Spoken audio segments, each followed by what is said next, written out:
Nous accueillons maintenant Sylvie Joubert.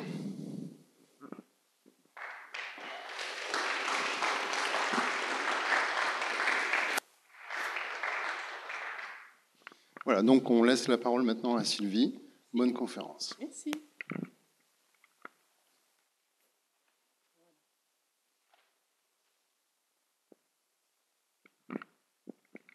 Alors, avant de commencer à parler des orbes, voilà, je vais vous expliquer un petit peu la raison de ma présence ce soir, cet après-midi.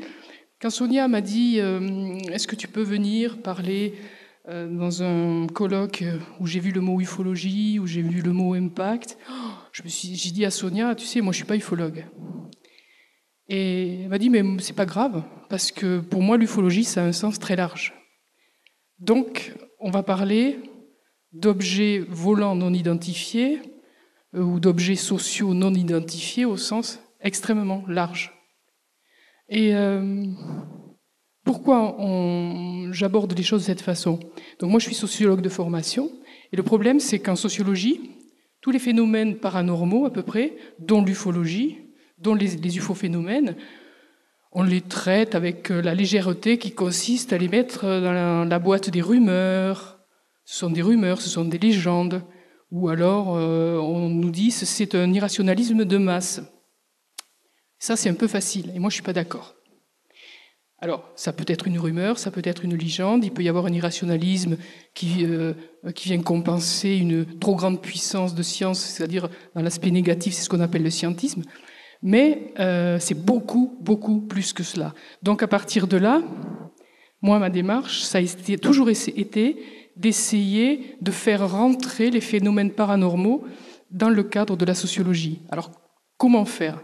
Il faut essayer de leur donner de la tangibilité, des formes, des traces.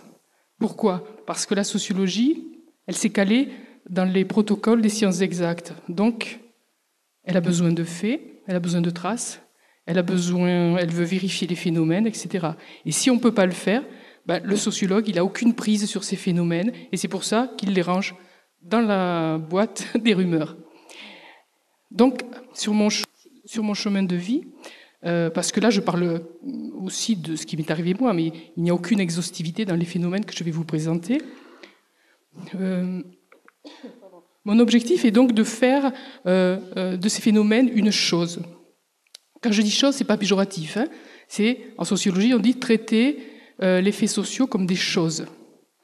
Je suis donc partie à la recherche de traces. Alors avant de montrer des exemples concrets, je voudrais juste faire exprimer un postulat 2 en 1, un peu comme le shampoing 2 en 1. C'est d'abord dire que pour moi, ce que vous allez voir, ce sont des formes de contact. C'est-à-dire, il y a une manifestation intelligente. Pour moi, c'est clair. Par contre, je n'exclus pas qu'il y ait évidemment une interaction avec ce que je suis. Il n'y a aucune incompatibilité entre les deux. C'est-à-dire que dans une partie inconsciente de mon conscient ou consciente de mon inconscient, ou comme vous le prenez dans le sens que vous voulez, j'interagisse avec le phénomène. D'accord? Voilà, ça c'était important de le préciser. Maintenant, on va passer aux traces que j'ai pu récolter. D'abord, on va commencer par le phénomène des orbes. Alors, je ne sais pas si vous connaissez un petit peu le phénomène des orbes. Les orbes, ce sont des sphères luminescentes qui apparaissent parfois sur les photos, et notamment avec le développement du numérique. Il y a aussi des sphères luminescentes qui peuvent apparaître avec l'argentique, mais ça a vraiment explosé avec le numérique. Et à partir de là, évidemment, il y a des gens qui vous disent oui, c'est dû à la réflexion de la lumière du flash, ce sont des poussières. Moi, je dis oui, bien évidemment, il y a des phénomènes comme ça. D'ailleurs, j'ai fait l'expérience. J'ai pris un tapis, je l'ai secoué, j'ai photographié et je vois des poussières, des sphères luminescentes, blanches ou pas blanches, etc. Bon. Donc, j'admets catégoriquement cette hypothèse au départ. Je dis juste oui, mais il n'y a pas que ça. Alors, je suis partie au départ Ce qui a un peu éveillé mon intérêt intellectuel, c'est l'ouvrage de Klaus Heinemann, les travaux de Klaus Heinemann. Voilà. Klaus Heinemann, donc, qui a un doctorat, ça a été le premier à traiter ça de façon scientifique et de façon extrêmement intéressante. Et là, vous avez le résumé, en gros, de ce qu'il nous dit. Pour lui, c'est la preuve de l'existence d'un monde subtil. C'est un monde inconnu de la science, c'est vrai, parce qu'il n'y a pas beaucoup de travaux scientifiques sur ce sujet. Lui, il nous dit que ça évolue à 500 km/h ou plus. Moi, je ne suis pas physicien, donc je n'ai pas les moyens de chronométrer ou de vous dire c'est 500. Ce que je sais, c'est qu'il y a du mouvement, par contre, c'est indéniable. Il choisit sous nom d'apparaître à l'œil du photographe. Ça, je l'ai effectivement vérifié. C'est-à-dire que, par exemple, je prends une photo, je vais donner l'appareil à quelqu'un, et dans une quasi-situation identique, sur ma photo, il y a des orbes, sur l'autre, il n'y en a pas forcément. Ou inversement, peu importe. Mais ce que je veux dire, c'est qu'il y a apparemment une volonté d'apparaître ou non. Et j'ai vu aussi une interaction, parce que j'ai travaillé avec des caméras infrarouges, et quand l'orbe arrive, je l'ai vu se stabiliser face aux caméras et essayer de les éviter. Alors, est-ce qu'il y a une curiosité face à la caméra, puis un évitement? En tout cas, il y a une interaction. Il nous dit leur taille va de quelques centimètres à plusieurs mètres de diamètre. C'est fort possible. Là, je n'ai pas d'estimation physique. Ils font preuve d'intelligence, pour moi, c'est clair aussi. Et interaction avec l'humain, c'est ce que je viens de vous dire. Alors, je vous montre un exemple concret. L'orbe peut être... il peut y avoir un orbe, 2 orbes sur une photo. Il peut y en avoir des centaines. Voilà. Donc là, vous avez un exemple de... un seul orbe tout seul. Là, un collectif. Souvent, ce qui m'a été dit, oui, mais l'orbe ressemble à la Lune. À mon avis, tu te confonds avec la Lune. Alors, je montre quand même, je ne sais pas si vous le voyez, moi d'ici, je ne vois pas bien, mais qu'il n'y a aucune erreur possible entre l'orbe et la Lune. On m'a dit également, oui, mais ce sont des insectes. Là, je ne fais pas un travail sur les orbes, donc je n'ai pas tous les éléments, puisqu'on va aborder d'autres sujets. Mais on voit la différence entre l'orbe et l'insecte, entre l'orbe et les canards qui passent, etc. Voilà. De plus près, déjà, je me suis trompé. Ça y est, je commence. Attends, non, mais je reviens en arrière, Ça marche pas? Tu le fais en arrière? Vas-y. Là, c'est bon? Non, c'est bon.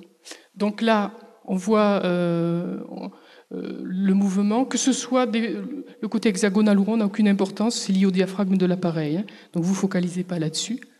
Il peut y avoir des formes comme ça. Celle-ci, par exemple, c'est la seule fois que j'ai eu une croix, et je l'ai photographiée au-dessus de la maison où il y avait un mourant, une personne en train de décéder. Hasard ou pas, je ne sais pas.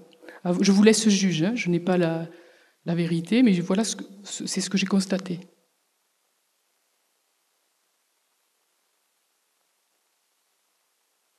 Alors, parmi les objections, on m'a dit qu'en fait, le côté multicolore, polychrome des orbes venait d'un effet d'environnement. C'est-à-dire que si, par exemple, il y a des arbres à côté, eh bien, ça risque de faire des orbes verts. Le problème, c'est qu'il y a multiples couleurs. C'est un peu comme une boîte de bonbons en couleurs. Donc, on n'est pas du tout dans le cadre d'un effet d'environnement. Et en plus, quand on va à l'intérieur, on s'aperçoit qu'il y a à nouveau ce patchwork de couleurs. Alors, juste une petite précision technique. Quand je fais ça, je travaille uniquement, il n'y a aucun trucage, je travaille uniquement avec les fonctions lumière, plus ou moins de lumière, plus ou moins de contraste, inversion de l'image. C'est uniquement ce que je fais. D'accord? Voilà. Après, je passe la suivante. Autre phénomène classique dans les orbes,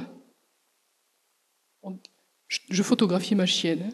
Ça n'a rien à voir, je ne photographiais pas l'orbe du tout. Par contre, c'est la petite chienne qui m'accompagnait pendant toute mon expérimentation de ce phénomène qui a duré 1 an et demi, 2 ans. Et là, on voit l'orbe. Et là, il a disparu. Ça aussi, c'est-à-dire on ne comprend pas pourquoi, dans des photos successives, présence, pas présence, présence, pas présence. Voilà. Je ne dis pas que demain, la physique ne l'expliquera pas, etc. Mais pour le moment, j'avais travaillé avec quelqu'un qui est spécialisé dans le numérique, et il me dit, là, franchement, je ne vois pas.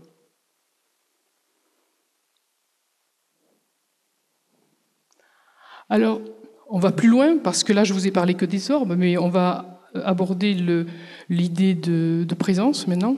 C'est que quand on va dans le détail, et qu'on est patient, parce que c'est beaucoup de travail, c'est un peu comme une crêpe qu'on tourne, qu'on retourne dans tous les sens, c'est-à-dire que l'orbe, quand on a le petit médaillon, il faut envoyer de la lumière, l'inverser, remettre de la lumière ou en enlever, des choses comme ça. Et à un moment donné, moi je me suis aperçu, de façon récurrente et pas isolée, hein, je dis bien de façon récurrente, qu'il y avait des présences à l'intérieur. Donc là, je ne sais pas si vous voyez. Là, ça c'est l'orbe d'origine, hein, d'accord? D'ailleurs, si vous regardez bien, là il y a une sorte de profil. Vous le voyez ou pas? Parce que si vous ne voyez pas, vous me dites, hein, sinon je parle toute seule. Et regardez, maintenant que vous avez vu ça et ça, regardez là. Alors, simplement, quand j'ai des choses comme ça, je recule, j'essaye de me concentrer pas mentalement et de voir où est-ce que je dois envoyer la lumière. Voilà. Une fois que... Et des fois, je me trompe, hein, des fois, je ne me trompe pas, des fois, je me trompe. Et j'avais repéré ça, donc j'ai focalisé mon attention là-dessus et j'ai envoyé la lumière, augmenté le contraste, etc. Là, c'est pareil. J'ai l'impression de voir quelque chose, j'envoie de la lumière et j'essaye de préciser autant que possible. Alors, en ce qui concerne les appareils photo, ça peut être... j'ai commencé avec un appareil de photo de 5 mégapixels qui était perdu dans un coin, je ne m'en servais pas. J'ai essayé avec 10, 18, enfin ça ne dépend pas fondamentalement de l'appareil, hein. C'est ça que je veux vous dire. Par contre, chaque appareil peut donner un rendu différent de la présence, du point de vue visuel. Donc là, moi, ça me pose des questions. Inutile de vous dire que quand j'ai découvert ça, mais moi j'étais émerveillée. Et puis je voyais l'intérêt, là, pour la sociologie. Parce que c'est ça mon objectif. C'est dire, mais attendez, on parle de personnes là, ce ne sont pas des ethnies classiques, ce ne sont pas des populations noires, blanches, rouges, ou ce que vous voulez, mais il y a du monde, donc la sociologie est concernée. Donc si on le rend objectif, on peut arriver à faire rentrer ça dans la recherche. Je continue. Pareil. Alors là, je me suis amusée, parce que j'ai besoin de me détendre, moi aussi, quand je fais ça. C'est que quand je montrais... Ça y est, je suis passée. Non, c'est bon, je l'ai fait. Voilà. Quand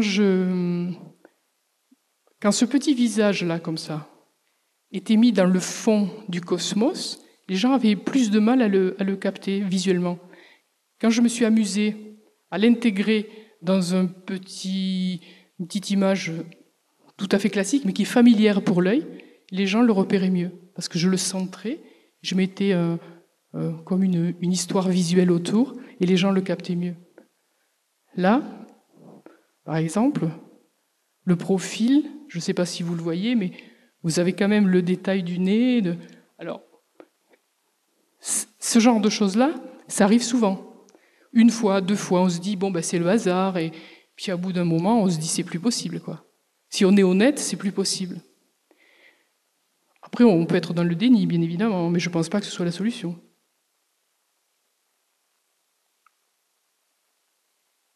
Deux autres exemples. Ce sont donc des orbes. Moi, je fais juste, une fois que j'ai mis l'orbe en évidence, enfin le visage, je fais un copier-coller du centre et je le replace dans un dessin, c'est tout. Voilà. Et là aussi, phénomène récurrent, ce qui ressemble à 2 visages collés. Et il m'est arrivé vraiment beaucoup de fois de voir plusieurs présences dans un seul orbe. J'ai pas toujours pu les mettre en relief, les mettre en évidence, mais je crois que c'est compliqué. Ou soit c'est de la diffraction d'un même visage, soit, je sais pas, mais il y a plusieurs présences potentiellement perceptibles dans un orbe.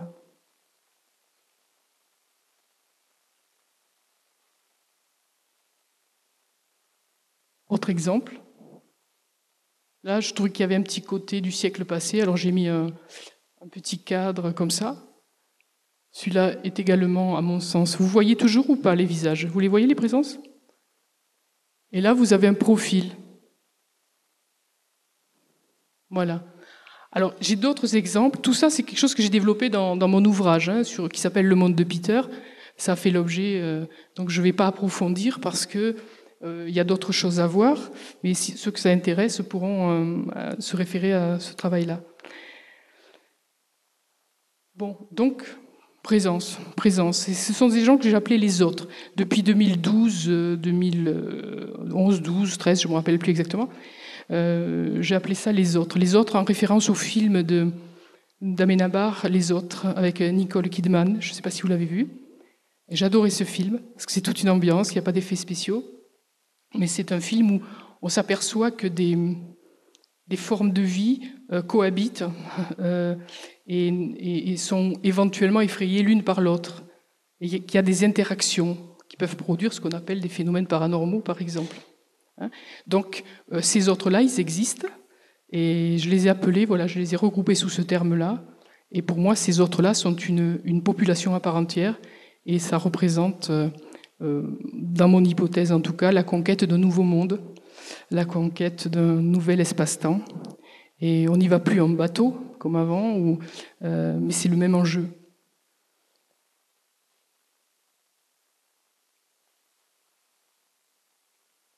Alors, sur l'attaque classique, on me dit souvent c'est de la pareidolie. La pareidolie, c'est quand le cerveau fait des associations de formes, et qu'on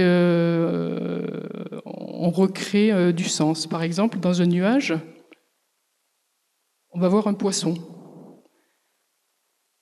ou bien un cœur. Et on me dit, les gens qui attaquent souvent disent, en fait, tout ce que vous voyez, c'est la pareidolie. Moi, je dis la pareidolie et la bando. C'est-à-dire, oui, ça peut arriver, bien sûr, tout est possible. Mais à ce stade-là, il y a tellement de... Elle est rare, la pareidolie, comme ça. Mais il y a tellement il y a des centaines de cas qu'on ne peut plus rentrer, on ne peut plus se contenter de l'explication de la pareidolie.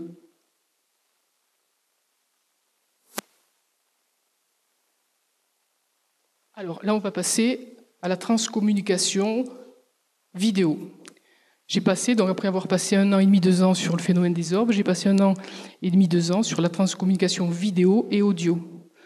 Alors, est-ce que vous savez qu'est-ce que c'est la technique de la transcommunication vidéo ou pas? J'explique un peu?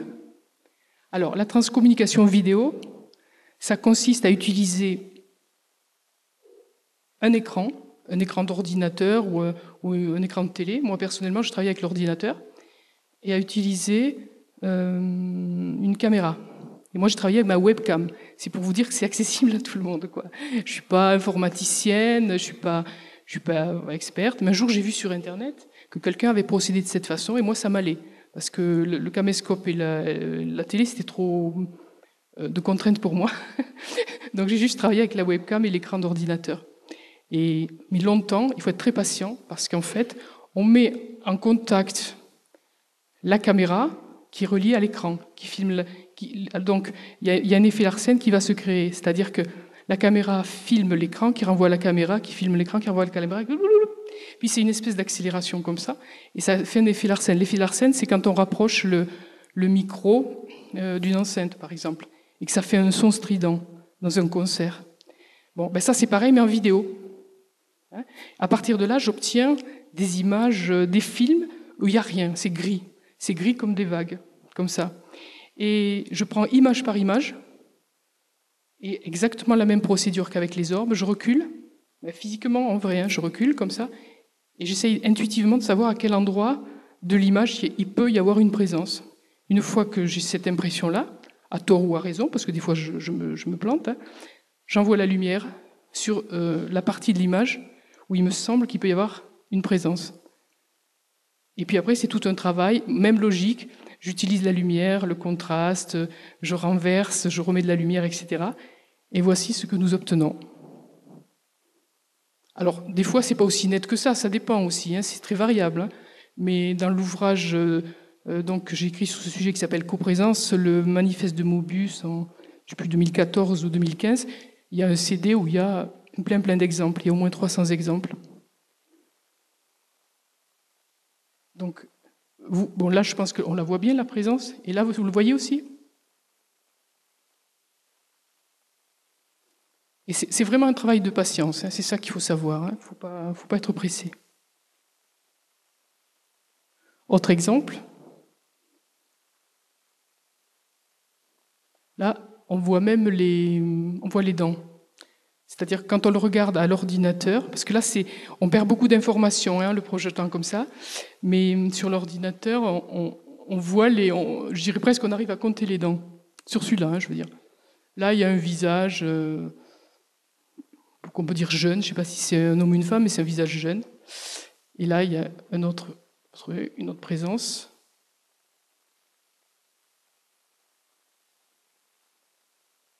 Autre exemple. Donc là, il n'a pas l'air commode, celui-là, trop. Il y en a des plus ou moins sympas. Mais moi, je les vis tous comme sympas, de toute façon. Il n'y a pas de souci. Il n'y a pas de... faut pas le voir positivement ou négativement. C'est juste une expérience. Là, quelqu'un qui a l'air d'être jeune.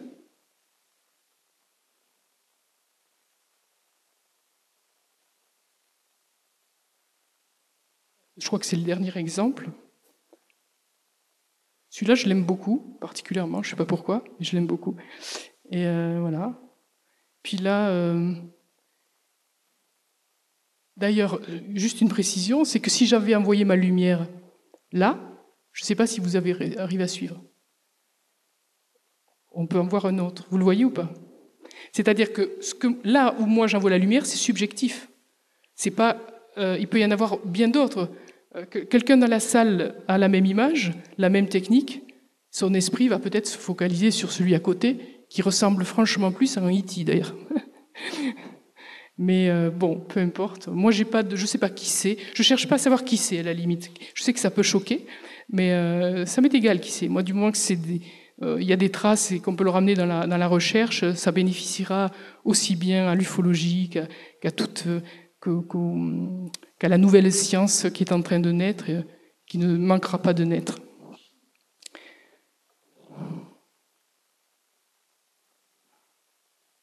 Là, je suis... Attends, voyons.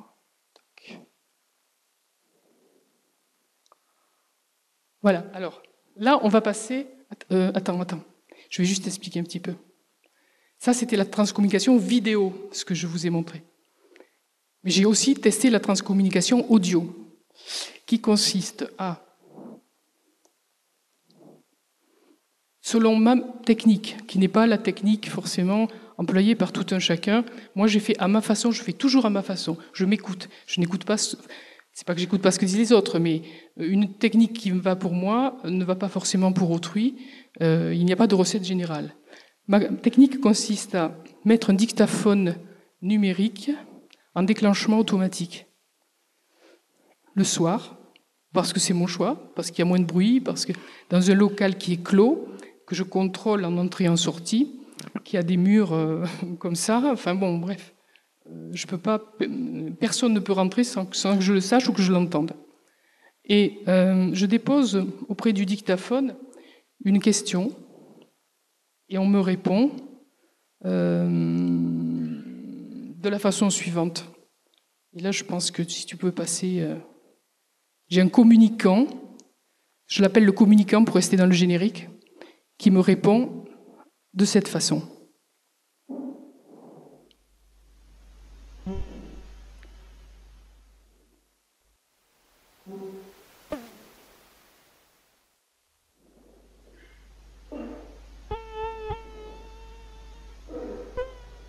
Je les ai collées l'une après les autres, et c'est pour ça qu'il y a tout ce bruit.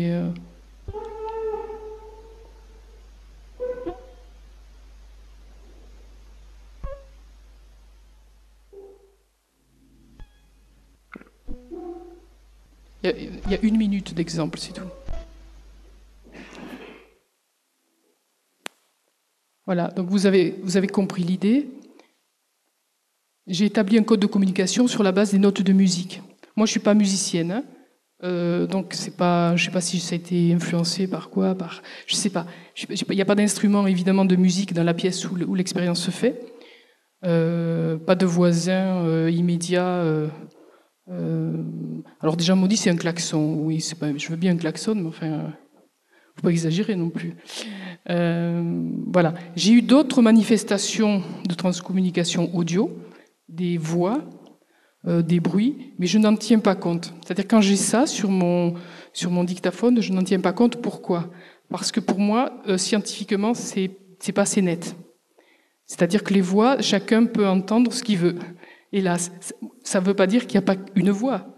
Ça veut dire que scientifiquement, je ne peux pas l'exploiter. Parce que si un entend cheval, l'autre camion, bon, ils sont d'accord tous les deux pour dire qu'il y a une voix, mais il n'y a pas de consensus scientifique. Alors que la note, c'est do, ré, mi, fa, sol, la, si, do.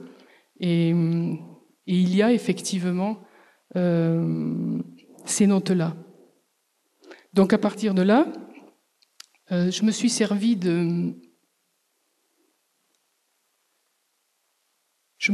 notes de musique pour faire un questionnaire à choix multiples.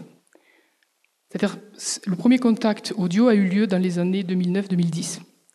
Et puis, je ne contrôle rien, ça revient ou pas. Il y a des sessions, de temps en temps, il y a des notes de musique et il y a une communication. Et je n'ai pas eu l'idée tout de suite, mais au bout d'un moment, je me dis, et si je m'utilisais les notes pour faire un code de communication, genre, je pose une question, si c'est oui, me faire la réponse do, si c'est non, me faire les réponses mi, si c'est peut-être, la réponse sol, par exemple. Et si c'est autre, 2 fois, 1 fois mi, 2 fois sol, enfin, etc. Peu importe, vous voyez la logique. Et à partir de là, j'ai pu poser des questions. Donc, pourquoi je dis ça et pourquoi ça m'intéresse ?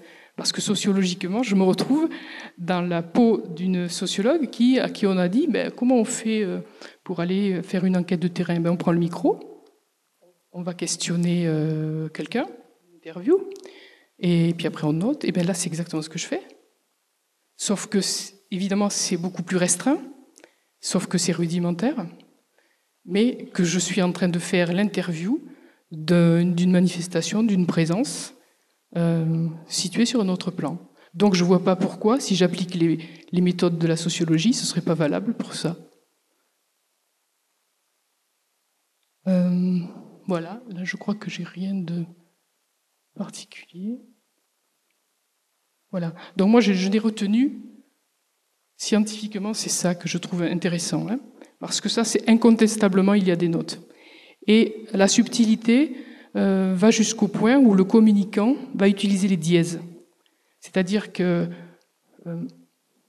si je lui demande un oui qui fait do ou un non qui fait do, ré, mi, s'il ne peut pas vraiment me répondre, parce que ça c'est très humain, le oui, non, tout ça, s'il ne peut pas vraiment me répondre ou qu'il veut amener de la subtilité, il me fait un dièse, un bémol. Ce qui m'oblige après, le lendemain, à redécliner la question que je lui posais de façon plus subtile, pour essayer de cerner ce qu'il veut dire. Voilà. Troisième, donc ça, voilà, ça a été développé dans... Il y a un journal, voilà, ça c'est encore autre chose, mais il y a un journal que j'ai appelé Journal de transcommunication audio, qui a été mis en ligne avec le Nurea TV, en partenariat avec Nurea TV, où c'est un journal qui a été écrit en 3 mois, dans une session de 3 mois, où j'ai mis jour après jour les questions, les réponses, les notes de musique qui étaient arrivées. Quatrième... Alors là, c'est encore autre chose. Je vais vous expliquer, sinon vous allez trouver ça vraiment étrange.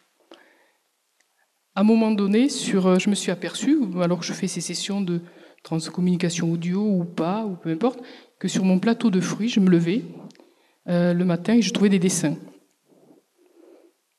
La première fois, j'ai pas j'ai pas vraiment réagi. J'ai cru que c'était une maladie de la pomme, etc. Donc je me suis renseignée sur la maladie de la pomme. À l'époque, j'étais incollable. Je connaissais toutes les maladies des pommes. Mais comme ça m'intéresse pas, j'ai tout oublié. Donc, me posez plus de questions, pas de questions sur la maladie des pommes. Mais tout ça pour dire que j'ai compris que ce n'était pas des maladies de pommes. Il y a des dessins qui se marquent comme ça, qui sont non aléatoires. La pomme ne se pourrit pas. Et elle se sèche et je peux la conserver pendant à peu près 9 mois ou un truc comme ça. Il y a un sillon, ça commence noir comme ça se fait en un jour, 2 jours, c'est relativement rapide. Et à un moment donné, le sillon noir comme ça va se creuser et la pomme va totalement s'assécher. Alors vous allez me dire, oui, mais il y a un exemple, elle exagère. Ben non, parce qu'il y en a eu beaucoup d'exemples. Pareil.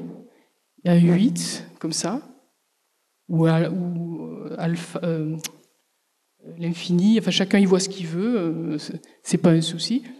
Et là, je fais tourner la pomme, et c'est uniquement sur des pommes, hein, pas des oranges, des ananas, des bananes, non, c'est vraiment uniquement sur des pommes. Donc là, il y a des gens qui ont vu des crop circles. Moi, je laisse libre les gens d'interpréter ce qu'ils voient. Moi, je constate. Et on m'a dit qu'il y avait des crop circles, des mini crop circles sur les pommes. Ça, je ne le contrôle pas non plus. Hein. C'est-à-dire, un jour, je me lève, il y a ça sur mon plateau de fruits. Hein. Voilà. Moi, je trouve ça rigolo. Enfin, moi, je trouve ça très, très sympa.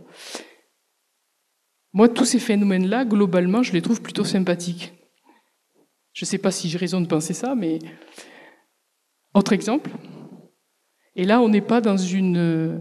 Voilà, il y a tellement de récurrence qu'on n'est pas dans un phénomène aléatoire. Il y a des symétries. Voilà.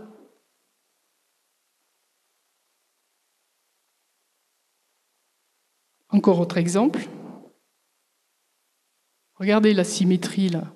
Ça, quand c'est du pourri d'une pomme, je peux vous dire que la pomme, quand elle est attaquée, en 2-3 jours, elle est complètement pourrie et ça sent le mauvais cidre, on va dire. C'est vraiment... Et là, non, c'est très joli, c'est très joli. C'est sur cette pomme-là que quelqu'un a pensé tout de suite au crop circle. Moi, je sais pas si c'est ça ou pas. Voilà.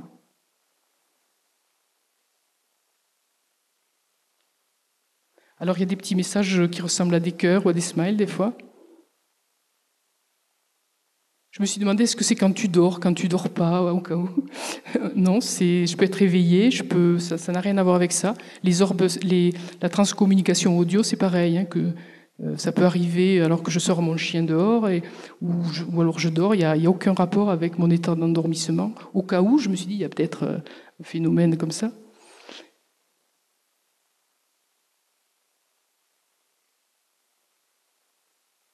Encore un exemple.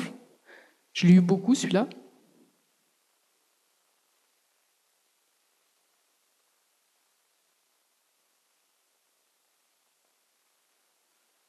Alors là, c'est l'évolution, pour qu'on comprenne bien l'évolution de l'assèchement. Là, par exemple, le jour où je vais me lever, il y a ça. Le soir, il y a ça en plus.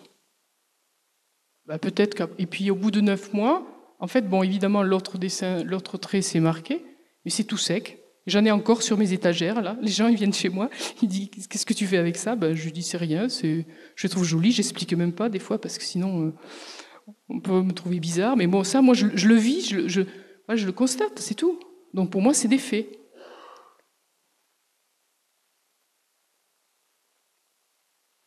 Alors, là-dessus, sur les pommes, je n'ai pas fait d'ouvrage parce que, voilà, je vous le montre, mais il n'y a pas eu de... C'est un élément qui se surajoute dans la trace de ce que j'appelle ces autres. Après, autre domaine sur lequel j'ai travaillé également 2 ans, c'est le domaine de la communication interespèce, également appelée communication animale intuitive. Alors, pour qu'on ne confonde pas avec ce qu'on appelle l'éthologie ou la psychologie du comportement, j'ai expliqué un petit peu les choses. C'est-à-dire que le communicateur animalier qui travaille, d'abord c'est un long travail, ça peut être un don ou bien c'est quelque chose qui se travaille avec un développement personnel aussi. Ces gens-là font la médiation entre l'esprit de l'animal et des autres, à nouveau. On retrouve ici des autres. C'est-à-dire que le communicateur animalier, pour aider l'animal psychologiquement ou physiquement, si le vétérinaire, bien sûr, il ne concurrence pas le vétérinaire, hein, c'est-à-dire qu'il va même conseiller à la personne qui a un animal en souffrance psychologique ou physique d'aller d'abord voir le vétérinaire. Et si le vétérinaire n'est pas opérationnel, s'il y a quelque chose, s'ils n'arrivent pas à résoudre le problème, ils font appel au communicateur animalier. Qu'est-ce qu'il fait le communicateur animalier? Eh bien, il fait le lien, il va essayer d'entrer, on va dire en télépathie, pour employer un mot simple, avec l'esprit de l'animal, que ce soit un animal sauvage, que ce soit c'est aussi bien le dauphin, le lion, l'araignée, quoi. Hein. Il n'y a pas de distinction, il n'y a que des distinctions pour nous. Mais dans l'état de conscience et que les communicateurs animaliers décrivent comme un langage premier, il n'y a pas de différence entre les animaux. C'est-à-dire qu'ils arrivent aussi bien à se connecter avec une araignée qu'avec un chien. Après, l'interprétation, comme le chien est plus proche de nous, l'interprétation, par contre, est peut-être plus facile, mais c'est tout. Mais en tant que conscience omniprésente, pour eux, c'est pareil. Donc, ils vont essayer de voir ce qui dysfonctionne, le problème qu'a l'animal, et essayer de le résoudre et de l'aider. Et les communicateurs animaliers jouent ce rôle-là. Et parfois, peut-être pas tous, mais beaucoup, ou en tout cas consciemment, certains sont aidés parce que eux, ils appellent des vétérinaires du ciel ou des médecins du ciel. Et que moi, je regroupe dans la présence des autres. Alors, juste une petite parenthèse, c'est que quand moi j'ai fait mon expérience de transcommunication audio, j'ai essayé de vérifier pour voir s'il y avait des présences comme ça, effectivement. Donc, le communicant qui me donne des notes de musique, je lui ai demandé l'autorisation.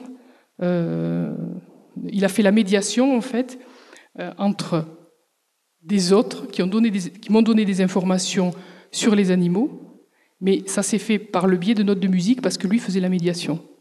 C'est-à-dire que les autres ne communiquaient pas. Je n'arrivais pas à communiquer, j'arrivais pas à comprendre, en fait.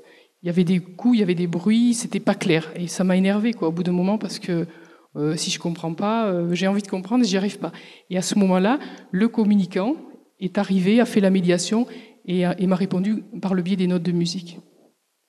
Donc j'ai pu avoir, non seulement j'ai travaillé pendant 1 an et demi, là aussi 1 an et demi, 2 ans, avec des communicateurs animaliers, intuitifs, hein, je veux dire, et j'ai eu moi-même la confirmation de ces présences-là. Moi, je les appelle d'aucune façon, parce que j'en sais rien. Mais en tout cas, il y a des présences, il y a des autres.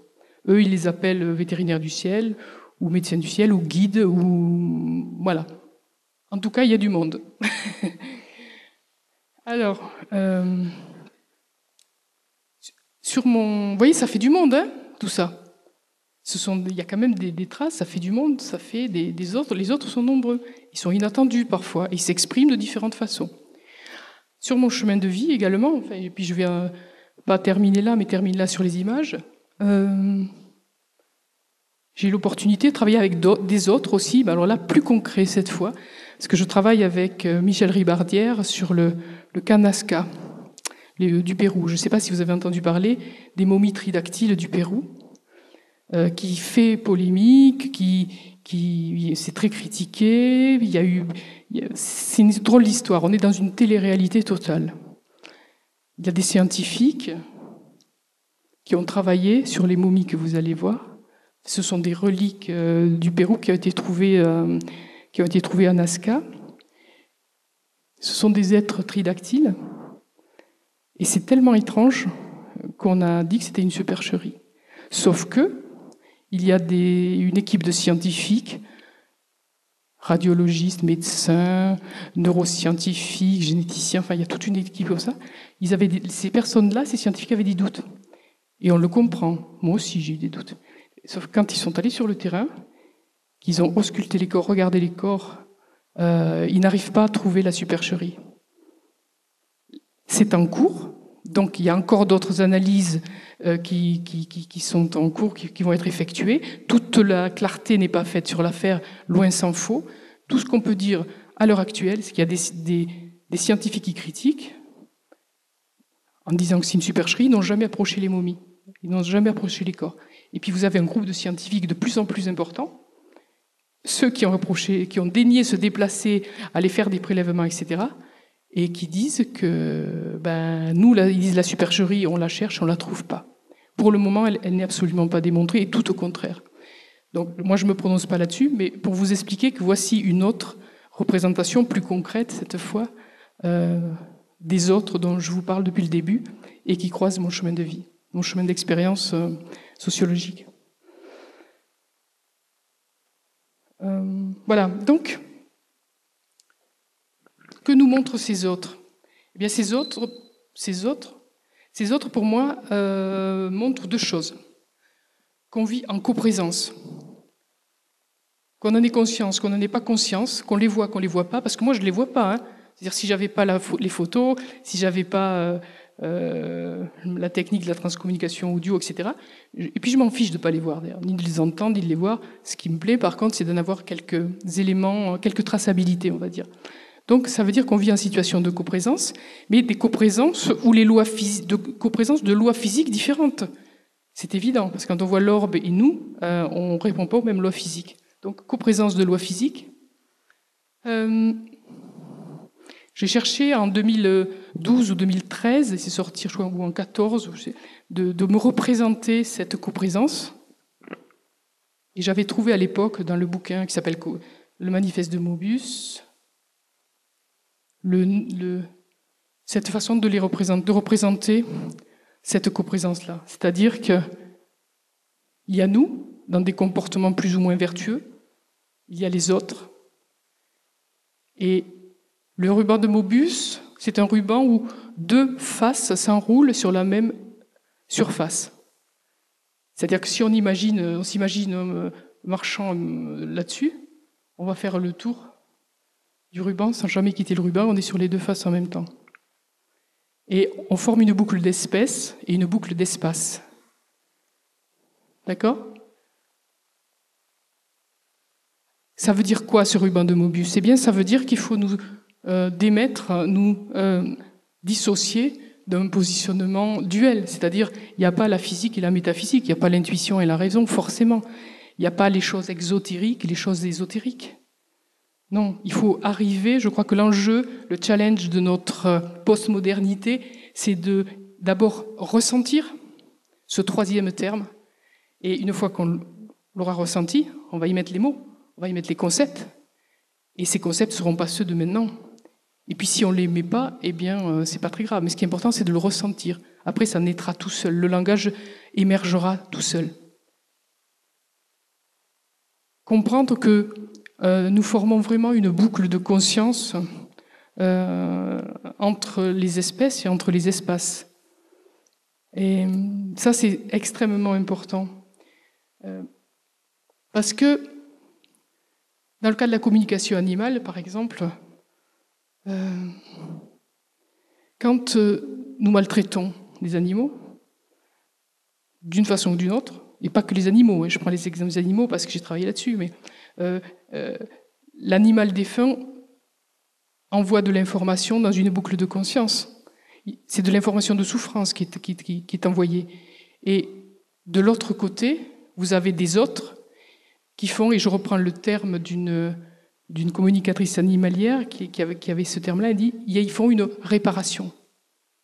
Donc ce que nous faisons n'est pas neutre. De la même façon, avec les phénomènes UFO et nucléaires, si à un moment donné on les retrouve au-dessus des sites se manifestant au-dessus des sites nucléaires, si ce sont eux ou si c'est nous, peu importe, hein, puisque moi je ne me situe pas trop dans eux ou nous, ou notre inconscient, mais ça veut dire qu'il y a un message, et que donc ce que nous faisons, aussi bien sur un plan nucléaire qu'un plan de conscience, interagit. On est donc dans une boucle. Donc le message, pour moi, il est clair. Attention aux signaux privés de compassion que nous envoyons. La compassion, c'est pas un truc gentillet comme ça, c'est une faculté du cerveau. Une faculté du cerveau qui est basée sur l'empathie et la reliance des choses. Hein ? Et ce n'est pas quelque chose de secondaire. Le mental nous a fait croire ça, mais ce n'est pas la réalité. Alors, dans mon expérience de coprésence, comme ça, ce qui est clair, c'est que pour moi, il y a du sens. En tout cas, pour moi, ça a fait du sens. Ça a toujours fait du sens. À chaque fois que j'ai eu un phénomène comme ça, ou que j'étais en contact avec des présences, il y avait une raison, il y avait du sens. Il y avait, regarde dans le questionnaire à choix multiples, si ça, c'est pas du sens, qu'est-ce que c'est, quoi. Et même sur les pommes, il y a une chose que j'ai pas dite, mais j'ai fait de l'astrologie de façon un petit peu poussée, on va dire. Et la première forme que j'ai eue sur une pomme, c'était des signes du zodiaque. Donc, on a utilisé ma connaissance pour communiquer. On pouvait me marquer un mot, tout simplement. Mais non, on a pris un langage beaucoup plus universel. Et pour m'indiquer une date, un jour, j'ai vu, je ne sais pas si vous... par exemple, j'avais le Capricorne, c'est comme ça. Sur une pomme, je me suis retrouvé un matin avec un signe comme ça, le Capricorne, et à côté, le Verseau, comme ça. Il manquait juste un peu ça, mais bon, voilà, c'était ça. Et or, ça ne peut pas être aléatoire. Pourquoi? Ce sont deux signes qui se suivent en plus dans le zodiaque.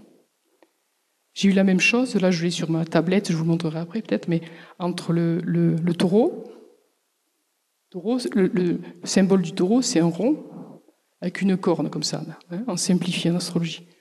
Eh bien, j'avais le taureau, et en haut de la corne, j'avais le bélier comme ça. Et on m'indiquait, ce sont deux signes qui se suivent, et on m'indiquait une tranche temporelle. Donc on utilise mes mots, mais on aurait pu utiliser mes mots de français, donc on utilise quelque chose d'autre. Donc quand je dis qu'il y a du sens, moi j'ai l'impression que s'il n'y a pas de sens, c'est que c'est moi qui ne l'ai pas trouvé. Mais en fait, je pense qu'il y a du sens. Ensuite, dire que nous vivons, pourquoi ces autres sont importants? Parce que, mais je crois qu'il y en avait une autre image. Ah oui, celle-là, c'est celle que j'ai su rajouter il y a 2 jours, que Frédéric a eu la gentillesse de rajouter. Ce ruban de Mobius, je l'avais illustré à travers cette boucle interespèce que nous formons. Ça, ce n'est donc pas il y a une personne sur Facebook qui l'a interprété comme l'ADN. Ce n'est pas l'ADN. Hein. Je ne parle pas d'un lien d'ADN. Je parle d'un lien qui est lié au ruban de Mobius, de conscience. Ce que nous envoyons sur le ruban interagit avec d'autres formes de conscience et nous revient. Donc c'est extrêmement important de contrôler un minimum ce que nous envoyons sur la boucle de conscience. Enfin, ces autres montrent aussi que nous vivons dans ce qu'on appelle un univers de formes. Alors la forme, je vais revenir un peu sur un communicateur animalier qui s'appelle Jean-Luc Janisewski, qui est très connu, et qui me disait... qui a été initié à un moment donné, qui a fait un travail de toute sa vie de développement personnel et qui est, on va dire, en contact avec d'autres présences que certains appellent guides ou autrement, d'accord ? Et voici ce qu'il me dit. C'est à l'occasion d'un exercice de contact intérieur avec ses guides, cet interprète animalier entend la chose suivante. Alors il me dit, je m'attendais à un ange gardien parce que j'ai été formé à la religion catholique. Et donc j'avais un présupposé qui faisait que je m'attendais à voir réellement quelqu'un, par exemple avec des ailes, une chasuble, etc. Et en fait, la présence qu'il a perçoit ce qu'il pense et lui dit « Est-ce que tu souhaites vraiment que je prenne cette forme-là ? Parce que s'il le faut, bien sûr, je peux le faire en gros. » Et Jean-Luc, là, dit « Je me sens gêné tout à coup parce que je m'aperçois qu'il a perçu ma pensée. » Et je dis non, non, pas du tout. Et la présence lui dit, je voulais juste te montrer que nous sommes dans des univers où la forme peut ne plus avoir d'importance. Ils appellent cela des univers de forme. Donc, concrètement, si le besoin s'en fait sentir, ces guides-là, que moi j'appelle les autres, peuvent prendre la forme d'un humain, d'un animal, une forme humanoïde ou autre en fonction des besoins et de la situation. Ça veut dire qu'on peut s'adapter à ce que vous êtes, à ce que nous sommes individuellement, à ce que la société est en tant que corps collectif. Et dans cette perspective, un ovni, par exemple, ou un extraterrestre, peut être à la fois réel et aussi une forme. Je n'exclus pas les deux. Parce que c'est quelque chose qui va pour le message, à un moment donné. Et en fonction, pour insister encore sur ce côté polymorphe de ces autres, vous avez vu beaucoup de polymorphie de ces autres depuis le départ, pour insister encore un peu plus, il me dit, concernant des équipes d'accueil de ces autres qui sont sur un autre plan, il me dit, pour ce qui concerne ces équipes d'accueil, certains de leurs membres étaient humains ou à forme humanoïde, d'autres ne l'ont jamais été, certains ont déjà vécu dans notre galaxie et d'autres non. On m'y a montré de manière extrêmement douce et empathique que ces univers dont je faisais progressivement la découverte étaient susceptibles de nous apporter, à toutes les étapes de notre vie, des aides diverses qui se situent au-delà de nos capacités de terrien à ce jour.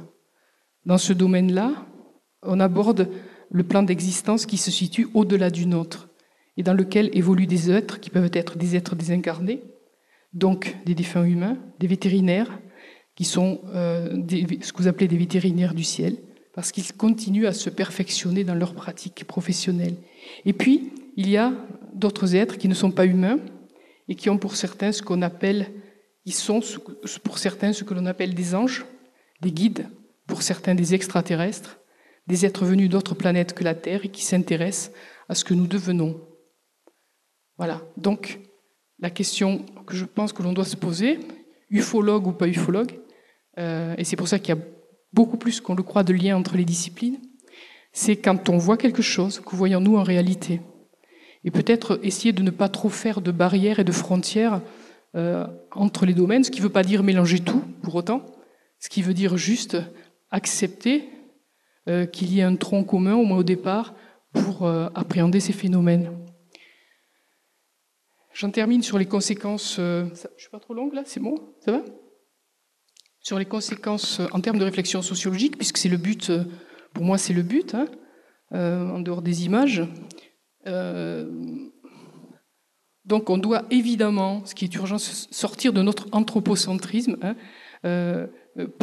positionner notre conscience en termes, ce que j'ai développé dans un ouvrage qui s'appelle La conscience animale, en termes d'hyper-écologie. Alors qu'est-ce que ça veut dire hyper-écologie? Qu'est-ce que c'est l'écologie? L'écologie, c'est le lien que nous avons avec l'environnement et avec la planète, en gros, en résumé.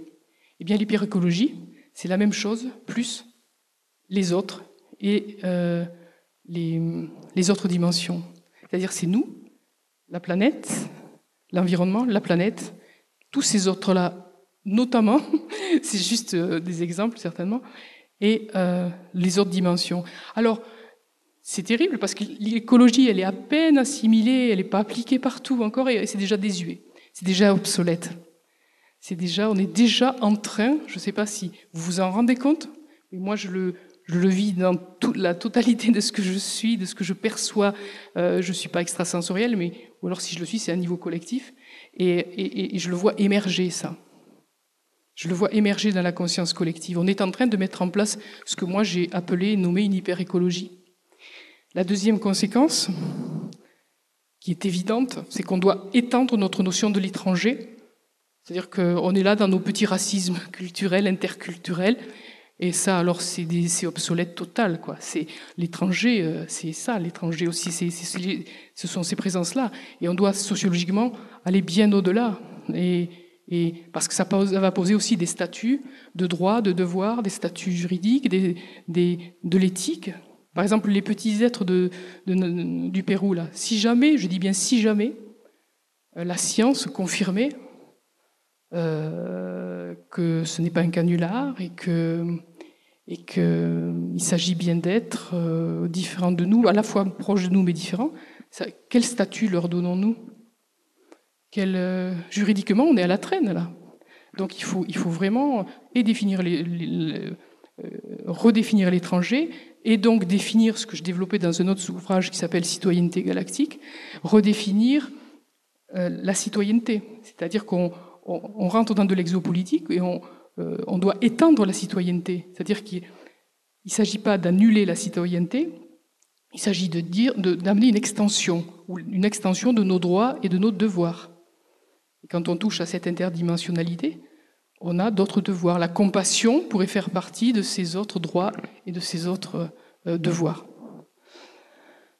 Troisième conséquence qui me tient à cœur, que j'ai développée dans un autre ouvrage qui s'appelle Parascience, le cœur de la raison, c'est l'urgence, bon, dramatisons pas, mais il faut créer des protocoles parascientifiques. C'est-à-dire, il faut peut-être cesser, c'est pas un dénigrement des sciences, j'adore la science, donc c'est justement parce que je l'aime que je dis ça, mais j'aime pas le scientisme par contre. Et il faut créer d'autres protocoles de recherche parce que ces objets-là, ils échappent beaucoup à la méthode de vérification des sciences telles qu'elles nous les proposent. Donc il faut entamer un débat, ça va être long, ça va être difficile, mais c'est ce qui a déjà commencé, mais il ne faut pas hésiter, il ne faut pas attendre la bénédiction forcément des sciences, parce que de toute façon, les ufologues ne l'auront pas forcément en plus. Il faut être créatif et amener une autre façon de chercher et de poser des protocoles. Je pense que c'est extrêmement important. Et dans l'ouvrage que j'ai fait, je n'ai pas la prétention surtout pas de proposer un protocole scientifique, juste d'entamer le débat pour que d'autres prennent le relais et qu'on puisse ensemble discuter sur ces points-là. Autre élément très important, c'est la transdisciplinarité. Dans ce protocole de recherche, il faudra inclure la transdisciplinarité. Alors vous allez dire, qu'est-ce que c'est la transdisciplinarité ? Pour comprendre ce que c'est la transdisciplinarité, il faut comprendre que ce n'est pas ni l'interdisciplinarité, ni la pluridisciplinarité. L'interdisciplinarité, c'est par exemple quand une discipline emprunte les méthodes d'une autre discipline. Par exemple, la sociologie s'est calée dans les méthodes des sciences exactes. Donc elle a emprunté la méthode. Ça, c'est l'interdisciplinarité. La pluridisciplinarité, c'est quand il y a un objet d'étude, UFO ou pas UFO, et qu'il y a une expertise, par exemple biologique, psychologique, sociologique, physique, etc. Et chaque discipline donne son expertise sur l'objet. Ça, c'est la pluridisciplinarité. La transdisciplinarité, c'est quand un objet d'étude n'appartient plus à aucune discipline. Aucune. C'est-à-dire qu'on s'occupe de l'espace entre les disciplines. C'est-à-dire qu'on est presque en train de créer un nouveau langage. Et il faut que la recherche, je pense que la recherche parascientifique, celle qui pourra expliquer ces phénomènes, tous les phénomènes sur lesquels certains peut-être s'intéressent, mettra en action une transdisciplinarité. Ce sera la création d'une nouvelle façon de penser, et c'est l'occupation justement de l'espace vide dont les sciences ne s'occupent pas. Voilà. Donc je conclus en disant une toute petite phrase que j'ai beaucoup aimée. J'ai vu un reportage l'autre fois sur YouTube sur la communicatrice animalière Anna Breitenbach. C'était quelque chose que j'ai beaucoup aimé. Et dans cette petite vidéo, il y a un monsieur qui dit, et je partage son point de vue, la question aujourd'hui est la durabilité et le moyen de trouver en tant qu'humains une façon signifiante de nous reconnecter à tous les autres êtres vivants de la planète. Et moi, j'ajoute à ce qu'il a dit, et aux autres interdimensionnels, tous ces autres que vous avez vus là, même s'ils sont liés à notre vie, à notre conscience et à notre propre expérience. Et ça revient à reconnecter le cœur et la raison. Cœur ne devant pas être entendu au sens affectif, mais le cœur, c'est la connaissance intérieure, l'intuition, ces choses-là, et la raison. Et il y a un troisième terme possible qui a créé ensemble, collectivement, avec toutes les sciences et avec tous les continents. Voilà, je crois que j'ai fini.